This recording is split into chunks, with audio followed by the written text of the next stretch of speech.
মুরগির গোশ রান্না করব। পেঁয়াজ, গরম মশলা, রসুন, আদা, ধনে জিরা আর দিয়ে দিলাম।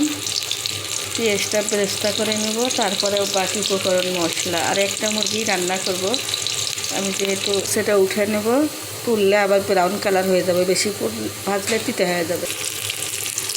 1 চিমটি গোটা জিরে দিলাম, আমার জিরে ফ্লেভারটা খুব ভালো লাগে। হালকা পেঁয়াজ ভাজার মধ্যে মুরগিটা দিয়ে দিলাম, সোনালি মুরগি। এভাবে ভেজে নিলে মাংসটা দেশি মুরগির মতন শক্ত হয়ে যায়।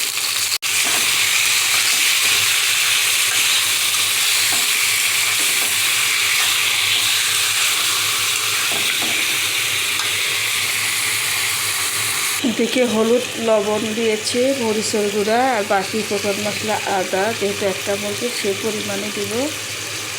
ধনে জিরে বাটা, লং দিয়ে দিচ্ছি, গরম মশলা, তেজপাতা দিয়ে দিলাম। এখন রসুন দিয়ে ভালো করে ভুনা করব, তারপরে পরিমাণ মতন পানি দিয়ে দেব।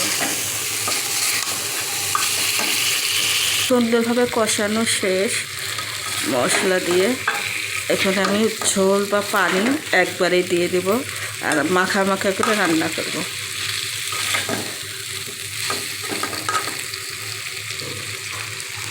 একটু পানি দিয়ে দেব।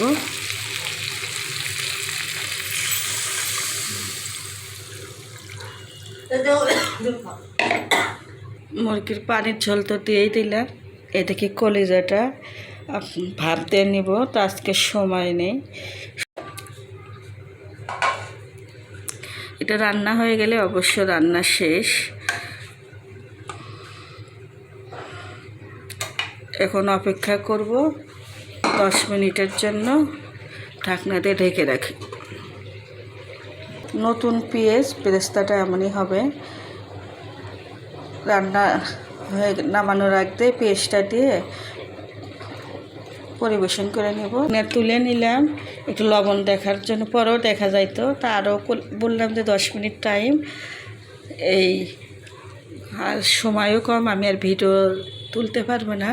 ঢাকনা দিয়ে অপেক্ষা করে 10 মিনিট। ঢাকনা উঠে নিলাম, বেরেস্তা দিয়ে পরিবেশন করে নিলাম। 1-2 মিনিট জাল দিয়ে নিয়ে চুলাটা বন্ধ করলাম। আজকে এই পর্যন্ত। সবাই ভালো থাকবেন, আল্লাহ হাফেজ। আর কেমন হয়েছেন অবশ্যই জানাবেন। আসসালামু আলাইকুম, বাই বাই, টাটা।